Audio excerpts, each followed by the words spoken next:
Ino niyo miako iri irathi na mbere na ukunuka matũra-inĩ matiganĩte kaunti-inĩ ya Kiambu, mĩingĩ ĩgĩakwo mĩgũnda-inĩ ĩrĩa ĩkoretwo na kahũa kwa mĩaka kĩhĩrĩ, ũndũ ũrĩa rĩu ũigĩte ũgwati-inĩ ũrĩmi wa kahũa kaunti-inĩ ĩno. Ene mĩgũnda ingĩ marerĩkana gũcenjia ũmatho wao kuma ũrĩmi-inĩ wa kahũa na gwaka nyũmba cia ũikaro, iria ciĩrĩkanĩte kũrehe baita ya naihenya hatarĩ na gũita thigino nene. Ĩndĩ kũringana na mũnini wa mũrũgamĩrĩri mũnene rũhonge-inĩ rwa ũrĩmi na ũthuthuria bũrũri-inĩ Felista Makini, nĩ ũgwati thirikari ĩtarĩ na ũhoti wa kũng'ethanĩra naguo, kuona ndĩrĩ na hinya wa gwatha ũrĩa arĩmi mareka na mĩgũnda yao. Because the reason they are going to real estate is because they are looking at the money.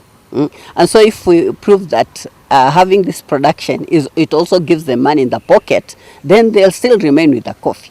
But now they are all these, and that because of the times and the seasons, everybody is looking, how can I make more money and put more money on the pocket. So that's the challenge we have right now. People are not seeing agriculture like it is a productive venture, but it is a productive venture. I think we just need to do more promotions and bringing out the socioeconomic aspects for people to understand that actually even this is a venture where they can make profit and make money. Augĩte nĩguo kũriũkia ũrĩmi ũyũ rĩngĩ, kũrabatarania thogora wa kahũa wambatĩre makĩria nĩguo kũgucia arĩmi. Akĩaria hĩndĩ ya monanio ma kahũa na kambuni ya Delan marĩa maharĩirio nĩ rũhonge rwa Karo mwena wa Ruiru, mũnini wa county commissioner itũra-inĩ rĩa Murera Helen Mukiri akĩũria arĩmi gũcokereria ũrĩmi-inĩ ũyũ na kuongerera magetha mao, akĩmahoya methe motaro makĩria nĩguo kwagĩrithia ũrĩmi ũyũ. Tuweze kuwa na mapato ile inatokana na kahawa bila kuikata, juu tukiikata hatupati mapato. Na ukiangalia area yetu ni area tu ya wakulima tu.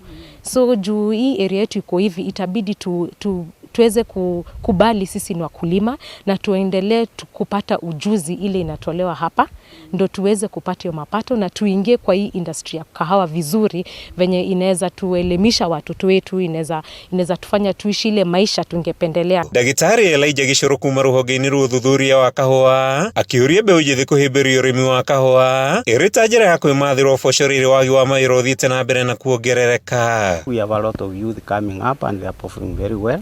Where we are expanding coffee, will be surprised most the uptakers are not the old generation, but the new generations who are changing from one crop, one enterprise to another. The generation which is now about 60 years becomes less and less, we will have coffee production declining.